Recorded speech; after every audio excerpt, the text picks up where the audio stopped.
Amantaan Islaamaa galaana ce'ee gara ardii Awurooppaatti kan faca'e gammoojjii Arabiyaa keessatti mul'atee heddus odoo hin turin ture.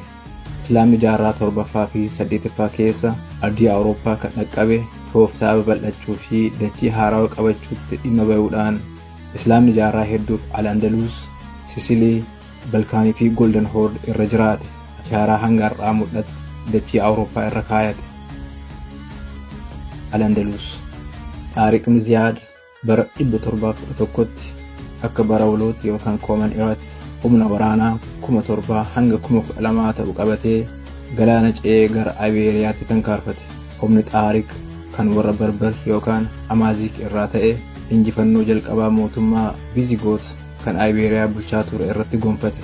Islaamni gara Ibeeriyaatti ce'ee hedduu odoo hin turin ture kan harki irra caalaan Ibeeriyaa naannoo baddaa Asturiyaas irraa kan hafe bulchiinsa Islaamaa jalatti kan kufe. Yeroo san irraa eegalee bulchiinsi Islaamaa jaarraa hedduuf Ibeeriyaa keessatti itti fufe. Ibeeriyaa, Ispeenii fi Poorchugaal har'aa warri Muslimaa Al-Andaluus jedhaa waama.